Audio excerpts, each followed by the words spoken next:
Back to School Part 1. Өнөр хөдөө явсан уу, лагер явсан уу? Би зөндөө олон удаа явсан.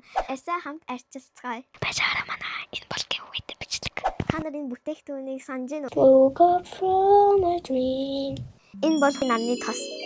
Том хүний мейкап юм уу, кошин биш шүү. Orga Baby гэдэг брэнд их.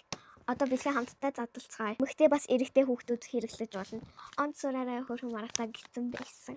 Дараачихын маш их нүуний маск байна. Амар гоё зөөлрүүлдэг, цагааруулдаг миний хамгийн дуртай маск. Дараачих нь бол иймэрхүү hydro soothing gel байгаа. Та нар угаасаа харсан бах би ингээ бас ижилхэн надад байгаа.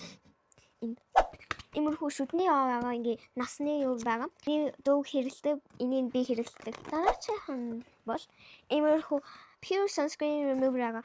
Миний интэг ихтэй илүү шин болгоцсон байгаа хань. Онголоход харцгаая. Воо. Оо яасан зөвхөн харагдтыг. Би сүүлийн хамгийн шинэ бүтээгдэхүүн бол иймэрхүү mineral sun stick байгаа. Миний энэ толтой sun stick шиг ингээ Orga Baby ингээ амар хөөр. Угаасаа иймэрхүү хөөр smile тий. Тэгээ энийг онгоолгоод тэгээ энэ юмыг аваад шууд нүрэн дээр ингээ нарны тосоо шууд ингээ slide хийгээд болоо. Тэгээ би нэг лагер дээр хэрэглэжсэн амар гоё. Маш гоё. Гэвээд 3 хүнд бэлэг өгнө. Ийм бэлгэнүүд авна. Яаж азтан болох вэ гэхээр намайг болон Orga Baby IG-г дагах. Тэгээд энэ видеог story дээр share хийх. Комментаар хамгийн сайн найзаа mention хийх. 9 сарын 12-ийн хүртэл шүү. Сарын 13-аар лайваар азтангуудаа шалгаруулнаа. Баяртай манайхаа peace.